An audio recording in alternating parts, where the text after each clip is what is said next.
네, 할렐루야. 네, 오늘은, 에스겔서 12장, 17절에서 20절 말씀입니다. 제가, 봉독해 올리도록 하겠습니다. 여호와의 말씀이 또 내게 임하여 이르시되, 인자야, 너는 떨면서 내 음식을 먹고 놀라고 근심하면서 내 물을 마시며, 이 땅 백성에게 말하되, 주 여호와께서 예루살렘 주민과 이스라엘 땅에 대하여 이르시기를, 그들이 근심하면서 그 음식을 먹으며 놀라면서 그 물을 마실 것은 이 땅 모든 주민의 포악으로 말미암아 땅에 가득한 것이 황폐하게 됨이라. 사람이 거주하는 성읍들이 황폐하며 땅이 적막하리니 내가 여호와인 줄 너희가 알리라 하셨다 하라. 아멘. 네. 우리가 계속해서 우리가 금요철야 에스겔서를 보고 있습니다. 오늘은 에스겔서 12장 20절 말씀을 가지고 이제 지난주에 이어서 에스겔을 통해서 하나님은 이스라엘이 포로가 될 것을 예언해 주셨는데 오늘은 또 하나님께서 에스겔 선지자로 하여금 이제 또 징조를 나타내라고 이제 명령을 해 주셨어요. 자, 12장 17절에 보면 이제 여호와의 말씀이 또 내게 임하여 이르시되, 자, 에스겔은 정말 하나님의 사람이기 때문에 하나님께서 집중적으로 에스겔을 통해서 이제 하나님의 말씀을 이제 대언하게 하시는 거죠. 오늘 이 말씀은 이 12장 17절에서 이제 18절 말씀입니다. 여호와의 말씀이 또 내게 임하여 가라사대 인자야 너는 떨면서 내 식물을 먹고 놀라고 근심하면서 내 물을 마시며. 자, 오늘 말씀이 이제 에스겔이 이제 몸으로 이제 행위로서 나타내는 예언이죠. 이제 말로 있었던 예언으로 이제 안 들은 거예요. 우리가 예레미야서를 보면 예레미야 선지자를 통해서 계속 말로써 선포하게 되고요. 계속해서 이 유다를 향한 하나님의 메시지가 선포되었습니다. 그럼에도 불구하고 이 예레미야를 어떻게 했습니까? 하나님의 말씀을 대변하는 그 대언하는 예레미야 선지자를 죽이려고 했었고요. 또 시위대들에 가둬놓고 또 왕이든 고관이든 모든 백성들이 이 예레미야의 말을 이제 듣지를 않았던 거죠. 이 하나님께서 오늘 이 에스겔 선지자에게 두려워하면서 떨면서 음식을 먹어라라고 말씀하신 그런 이유가 무엇이겠습니까? 이제 이 예레미야 선지자를 통해서 말로 해서 안 들었기 때문에 이제 행동으로 이제 하게 하시는 거죠. 예레미야 선지자를 통해서 이 바벨론의 심판의 경고를 듣고서도 묵살했기 때문에 지금 에스겔도 그발 강가에 지금 바벨론에 잡혀와 있는 거고 이제 1차, 2차에 걸쳐서 이제 바벨론의 포로가 되게 하신 것이죠. 그래서 이 떡과 물이 결핍하게 되는 거죠. 사실은 이제 바벨론이 쳐들어와서 음, 예루살렘을 에워싸면 그 두렵고 떨림으로 이제 밥을 먹든지 떡을 먹든지 이제 해야 되지 않겠습니까? 하나님으로부터 떨면서 음식을 먹고 놀라면서 물을 마시라는 명령을 받았는데 바로 이게 음식을 먹으면서도 덜덜덜 떨면서 먹는 거 이게 사형수의 모습 아니겠습니까? 평안할 때 떨고 먹겠습니까? 정말 자기 목숨에 위태로울 때 먹지 않으면 죽을 것 같고 그래서 먹는데 이게 바로 이제 사형수의 모습이죠. 먹으면서도 덜덜 떨어야 되는 자기 인생이 얼마나 불쌍하겠습니까? 그렇죠? 그래서 이제 바벨론 침략의 이 소리를 듣고 이제 두려워서 떠는 것. 우리나라도 과거에 그 외국의 침략이 너무 많지 않았습니까? 그냥 밥 먹다가도 숟가락도 놓기도 전에 잡혀가기도 하고 도망가야 되고 하는 그런 한국 사람의 빨리빨리 근성이 아마 그런 이 외국의 침략으로 언제 도망가야만 하는 그런 언제 죽을지도 모르는 그 풍전등화 같은 삶 속에서 계속 피난 가야 되고 도망가야 되고 그러기 때문에 그러니 빨리빨리 근성이 나왔다고도 생각이 저는 들어요. 그런데 이 두렵고 떨림으로 급하면 이제 막 이렇게 서서 밥을 먹게 되는 거죠. 그리고 이 놀라고 근심하며 물을 마신다는 것은 이제 바벨론 군대가 예루살렘 성을 포위했을 때 이제 그 상황을 미리 예견하게 하는 거죠. 이 유다 백성들은요, 이 정말 1년 넘게 기근을 맞아서 정말 목만 축일 정도의 그런 삶을 살았습니다, 사실은. 그리고 이 구원을 바라던 이들을 기도에도 물거품이 되고 결국은 멸망하고 말았어요. 그래서 하나님은 예레미야 선지자를 통해서 계속해서 경고를 했음에도 불구하고 그 말을 이제 듣지를 않았던 거죠. 하나님은 하나님의 말씀에 순종하지 않으면요. 첫째 먼저 양식을 끊습니다. 양식을 끊고 그다음에도 순종하지 않으면 먹지 못하게 몸을 하나님께서 경고로서 사인을 주시는 거죠. 그죠? 우리가 레위기 26장 26절에도 보면 내가 너희 의뢰하는 양식을 끊을 때에 열 여인이 한 화덕에서 너희 떡을 구워 저울에 달아 주리니 너희가 먹어도 배부르지 아니하리라. 하나님이 양식을 끊는 거예요. 사실은 사단이 와서 바벨론이 와서 예루살렘을 에워싸서 그들을 죽인 것 같지만 그 허락은 그 허영 작정이죠. 하나님의 허영 작정은 하나님으로부터 왔어요. 바벨론을 보내겠다라고 계속 얘기를 했고요. 오늘날 우리 현대 신약세를 살아가는 이 시대에도 계속 우리가 예수의 이름으로 귀신도 내쫓고 병도 고치고 그러지 않습니까? 그런 것들은 하나님이 허락하신 거예요. 질병. 불순종하면 질병을 보내겠다, 기근을 보내겠다, 연병을 보내겠다, 칼을 보내겠다. 이게 구약적 메시지인 것 같지만 오늘날 신약에 와서 예수님도 이 산상수훈 이 짧은 5장에서 마태복음 5장에서 7장에 딱 잘라서 예수님이 선포하신 이 케르그마만 보더라도요. 거기에는 정말 천국을 누가 갈 것인가 정말 자세하게 써 있습니다. 형제 보고 나가라는 사람, 미련하다는 사람은 다 지옥불에 던진다고 했고 작은 소자를 실족하게 하면 연자맷돌을 달아서 바다에 빠쳐버린다고 그랬고 뭐 예수님의 말씀 이 신약에 와서는 이 심판의 경고 메시지가 더 강합니다. 사실은.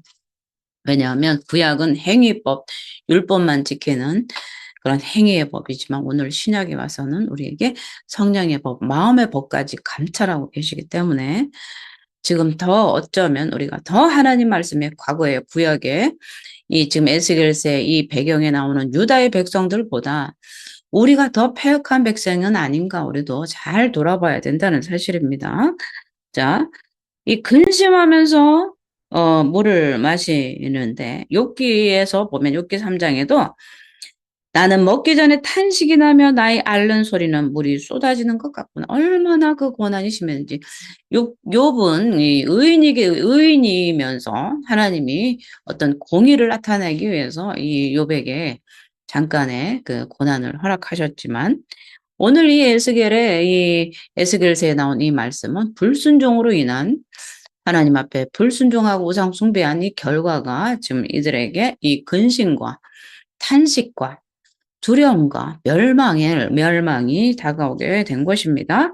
그래서 에스겔서 4장 16절에도 우리가 본 것이죠. 또 내게 이르시되 인자야 내가 예루살렘에서 의뢰하는 양식을 끊으리니 백성이 경겁 중에 떡을 달아 먹고 민답 중에 물을 되어 마시다가 이미 하나님은 예레미야를 통해서 심판의 메시지를 1차에 의해서 예레미야를 사용하셨습니다. 그런데 그럼에도 불구하고 순종하지 않아서 이제 에스겔을 사용을 하시는 거죠. 그래서 이 바벨론의 침략 소식을 듣고 이 먹는 것이 이제 두려움으로 이제 떨림으로 먹는 것이 코에 들어가는지 입으로 들어가는지 모를 정도로 두렵고 떨림으로 지금 먹고 있는 그 상황 그렇게 될 것이라는 하나님의 예언을 이제 에스겔이 몸으로 행위로 그들에게 보여주시는 거죠. 그래서 우리가 신명기 28장 48절에도 이 불순종의 저주, 너희가 만약에 불순종한다면 이 저주가 내릴 건데 이 저주가 바로 내가 신명기 28장 48절입니다. 내가 줄이고 목마르고 헐벗고 모든 것이 핍절한 중에서 여호와께서 보내사 너를 치게 하실 대적을 섬기게 될 것이니 원수가 오면 원수를 내가 이겨주마 하셨어요. 순종할 때. 신명기 28장 똑같은 28장이지만 앞에 14절까지 순종할 때 주시는 복. 그다음 그 이후 15절부터는 이제 저주를 얘기를 하시는데 너를 치게 할 대적을 섬기게 한다는 거죠. 사단을 섬긴다는 거죠. 바벨론을 섬긴다는 거죠. 이게 하나님의 저주입니다. 불순종의 저주는 정말 끔찍한 거예요. 그래서 그같이 멍에를 내 목에 메어서 필경 너를 멸할 것이다. 원수를 쳐야 될 그 원수의 그 철멍에가, 원수에게 가야 될 그 철멍에가 내가 쓰고 앉아 있는 거죠. 얼마나 처절하고 비참하겠습니까? 자, 시편 80편 5절에도 주께서 저희 눈물 양식으로 먹이시며 다랑의 눈물을 마시게 한 눈물 먹게 하신 것이 하나님이란 사실입니다. 그래서 우리가 이 만물에 대한 여호와의 주권을 우리가 인정하면서 주님 앞에 우리가 순종하지 않으면요, 우리의 삶은 고난입니다. 우리의 삶이. 그래서 멀쩡하게 사는데 뭘 그러세요? 그런데 우리는 이 영의 나라를 사는 사람들이에요. 아무리 육으로 풍족해도 이 심령이 가난해서는, 이 심령이 가난해서 하나님을 찾지 않고는 우리는 천국이 없다는 사실을 우리는 분명히 알아야 됩니다. 자, 우리 창세기 14장 19절에 그가 아브라함에게 축복하여 이르되 천지의 주제이시여 지극히 높으신 하나님이여 아브라함에게 복을 주옵소서. 그렇기 때문에 우리는요, 이 하나님의 주권을 인정해 드려야 돼요. 그래서 우리는 납작 하나님 앞에 예배하고 경배해야 되는 거예요. 우상 숭배를 멀리하는 게 이게 우리에게 주신 율법의 첫 계명 아니겠습니까? 십계명의 첫 계명.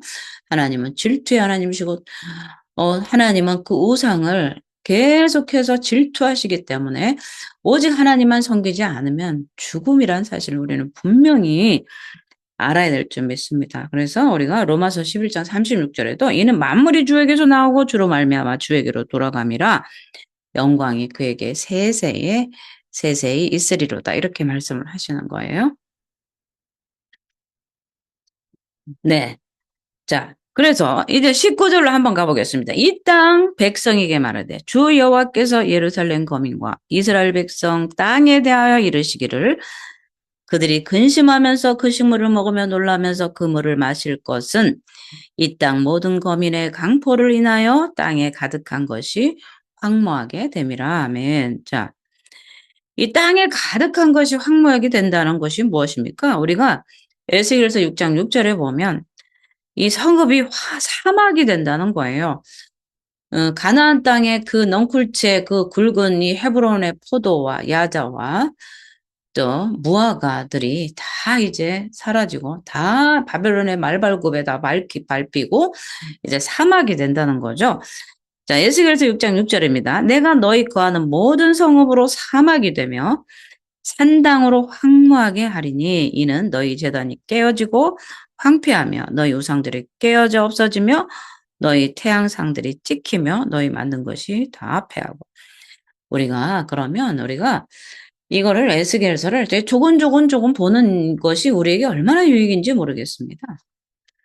사실은 우리가 12장 16절 지난주에 보면 하나님께서 우리에게 칼과 기근과 전염병을 보낸 이유가 있습니다. 바벨론 포로로 잡혀가게, 유다 백성을 바벨론 포로로 잡혀가게 한 이유가 바로 이런 것 아니겠습니까? 자기의 모든 가증한 일을 자백하게 하리니 내가 여호와인 줄 그들이 알리라.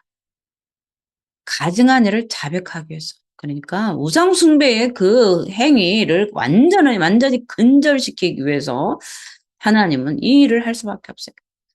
조금 경고 준 거는 들어먹지도 않은 거예요, 사실은.